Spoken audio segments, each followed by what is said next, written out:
Going live. I'm live. Is this live? I can't believe it. So, hey, welcome to the first inaugural pilot episode of a live stream for Dion's Travels. My name is Dion Travels, and today I want to talk about the most tightest lockdown that Vietnam has had so far. Oh, man. Well, let's compare with the very first lockdown that Vietnam had back last year, March of 2000. So at that time, they shut down all non-essential services. They shut down all restaurants.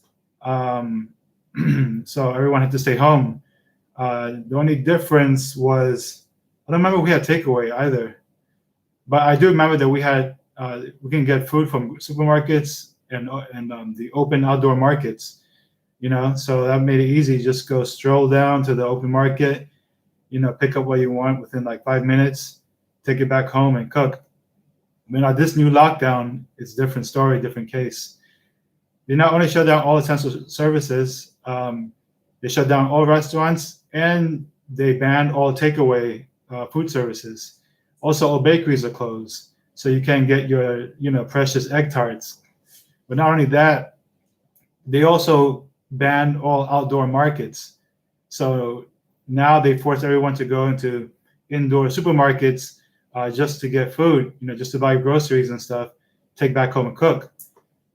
Now, normally that wouldn't be a problem, but the thing is, there's a lot of panic buying because, people here who live here long enough, they probably know already, when the government denies something, then it's going to come true soon enough.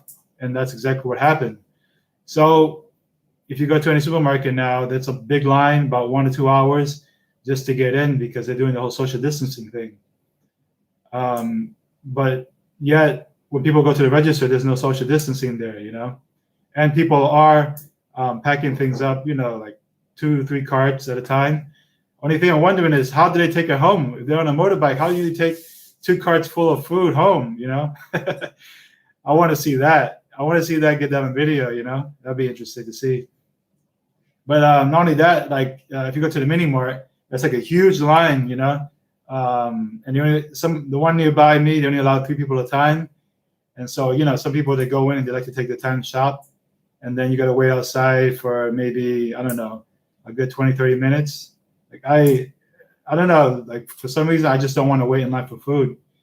So it's created a predicament. I mean, it's not impossible to get food. You can still get food, but, it's a little bit more challenging. You have to go, out of the way just to try to procure eggs or vegetables or, fruits, anything like that.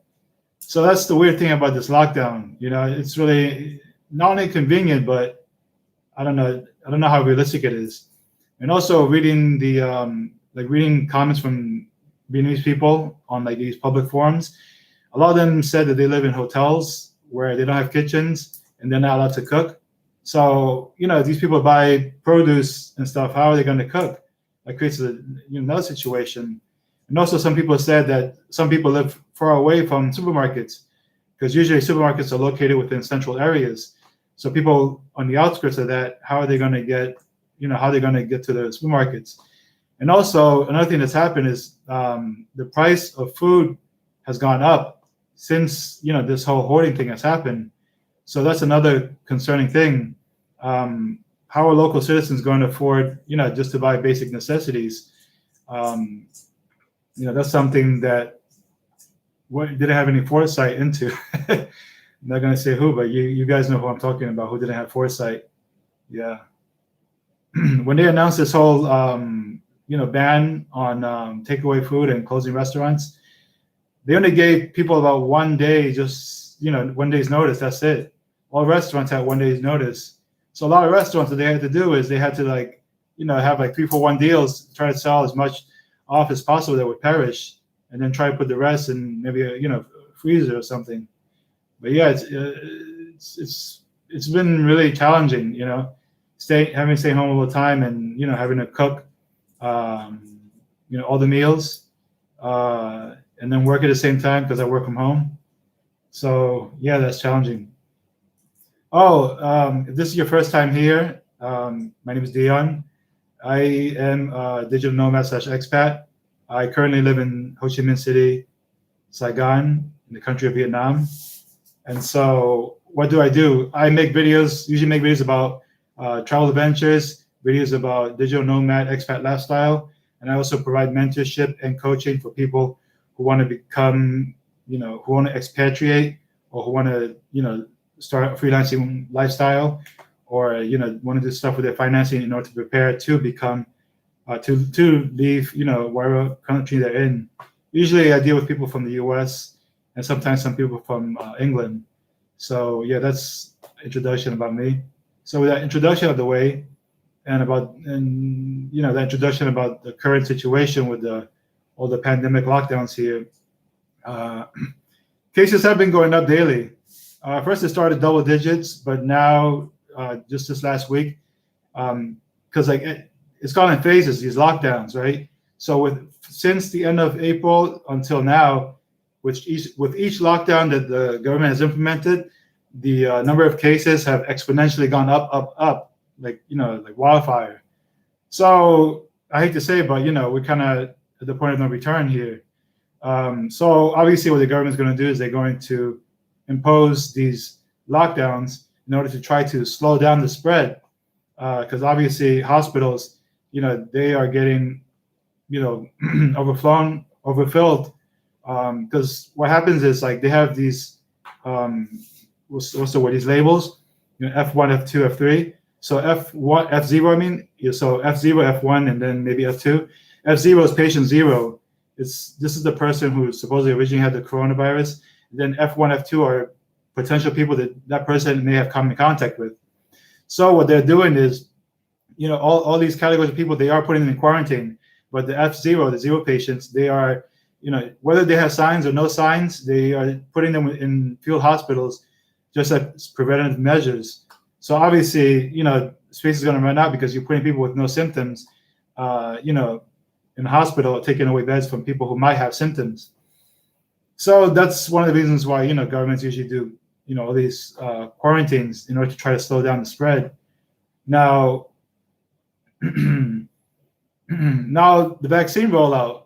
So far, Vietnam has had about 4 million first jab vaccinations within the country. If you compare to other countries like Thailand has only had about 9 million, and then U.S. supposedly the numbers they say about 49% of the population have been vaccinated. I don't know if I think that, I don't know if I believe that the numbers, that high, 49%. They're not going for herd immunity at this point because everything's, opened back up in U.S.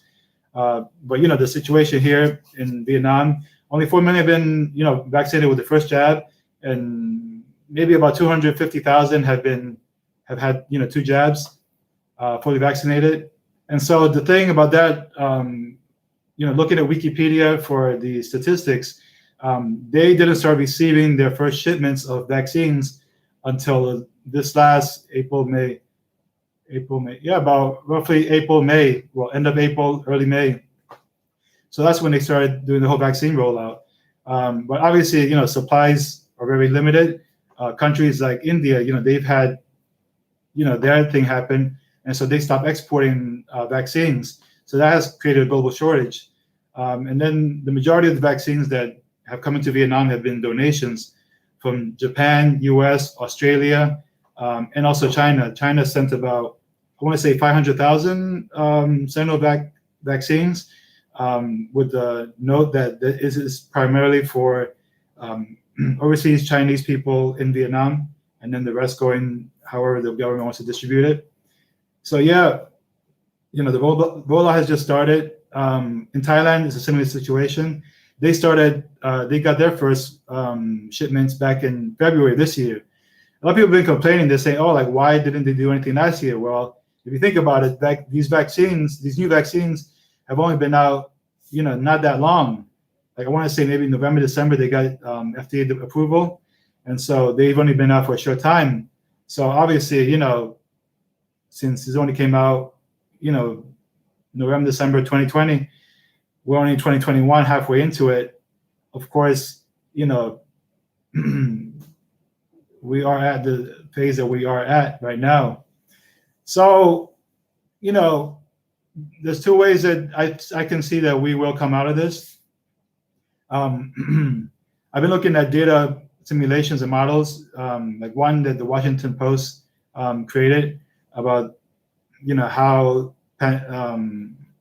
these things spread, right? So essentially, you know, it goes up until it reaches a you know, like a threshold, a top threshold, a peak, and then once that we reach that top peak, then it starts coming down as more people start recovering. Then the rate of infection starts coming down as more people, you know, keep recovering for it, and you know, people not getting it twice or three times.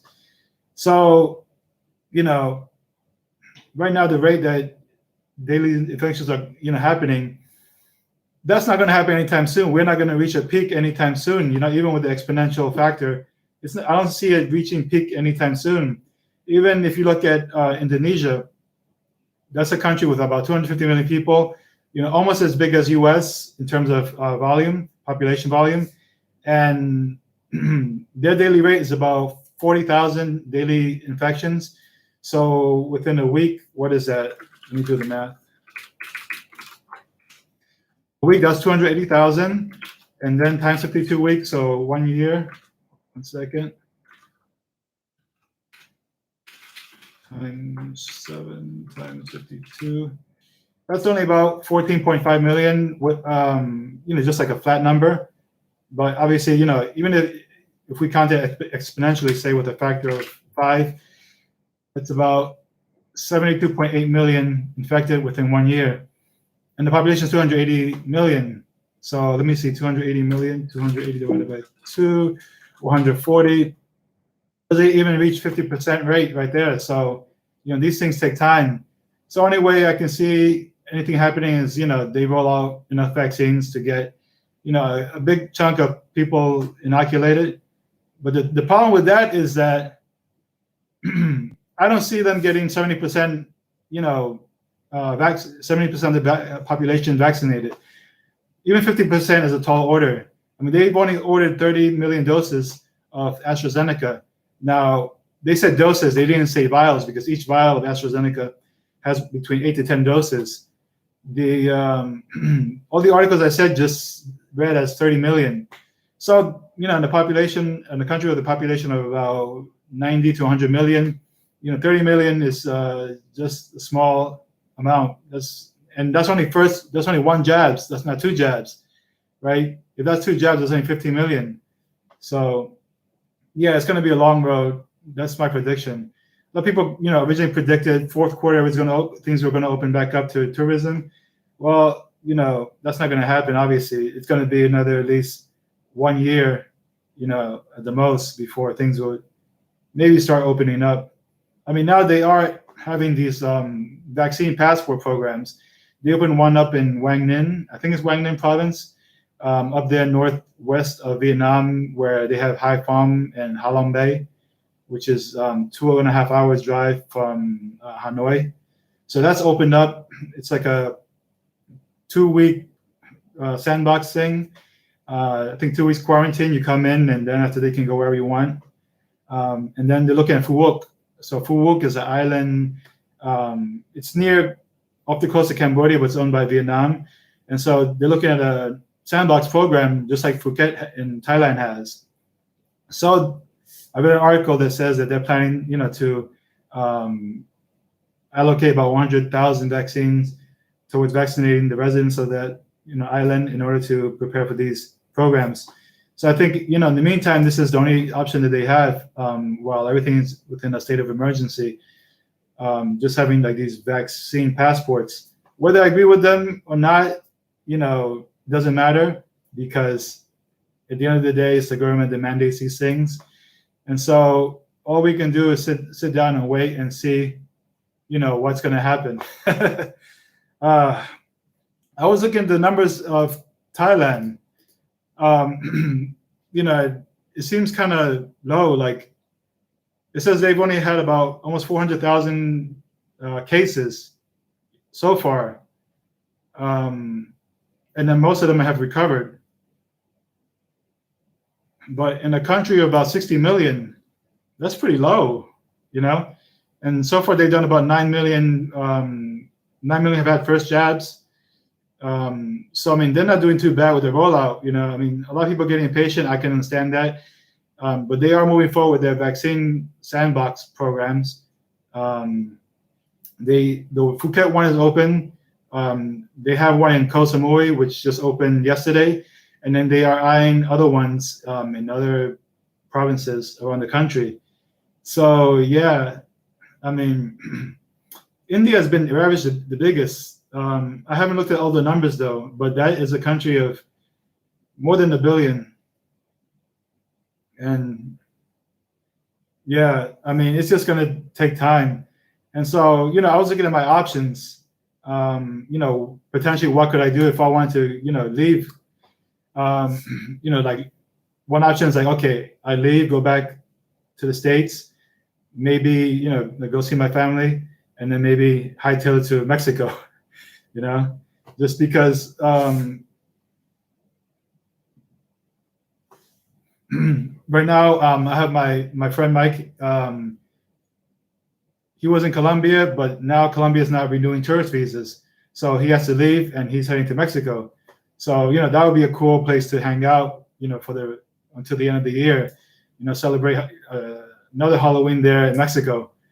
But the thing is, like, do I really want to leave now? I mean, it just seems like a pain to leave because right now the airports in Saigon are closed, and a lot of people who have left, they have gone. Well, they were either in Da Nang or somewhere near Da Nang. They took a flight up to Hanoi, and then from Hanoi they took the exit flight out. So one guy, he took a flight. He's going to San Diego, back to San Diego, but he had to stop off at Japan, I think Narita Airport, and then from Narita, then take like a 14-hour flight all the way to San Diego. So yeah, right now it's kind of a pain because all taxi services have been, banned. You could get a private car service, but yeah, just really inconvenient. Another guy, he had to his visa got canceled, and he bought a ticket back, back home. He said one-way ticket was about $650 US. So that is an option, but right now the way it's looking, for like digital nomads and stuff, travel is not that good in Asia, and I don't think it's going to be good in Asia for a while. I know some people. Well, I've heard about some people. They've gone to like Eastern Europe. Well, not Eastern Europe, more like around Russia. Some places in Russia I hear are like open now, and then Mexico is another one, and then a few countries in South America, but options are kind of limited. And then I think Greece is still open, and Turkey is open also. And then there's the Bahamas and maybe Cayman Islands, and Dominican Republic is open. But man, when I think about it, like my work is all based within this time zone. Going back is going to be kind of not good at all in terms of time zone difference. The time zone is not going to work out for my client work. So I think for the meantime, I got to stick it out and deal with it, and use these live streams as a form of therapy, just to like get it all out, because it's tough. It's tough having to be home all the time, do everything at home, work at home, cook at home, eat at home, have coffee at home. I mean, I'm happy that I have a rooftop I can go up to. I might do a live stream up there, but we'll see. So yeah, I hope you got like a good idea of like the current situation here, what's going on, and what the state of things are. And yeah, it is what it is. Oh, I got some comments. Yeah, it's funny with the vaccines. like the majority of the vaccines have been donations from other countries. I think Japan donated maybe about 1.5 million, if not more. Australia donated a few. I don't know if they come in yet. China donated about 500,000. And so the ones that Vietnam has actually purchased, I think we only got like about maybe 300,000 so far. So yeah, I don't know, man. I don't know what to say. It's just a waiting game, It's gonna be a long road. Things are not gonna open up, not anytime soon. So yeah, I gotta do some thinking. But thanks for listening. If you like, if you want to hear more, just make sure to like and subscribe. Hit that bell notification for notifications. And I might make this into our normal thing.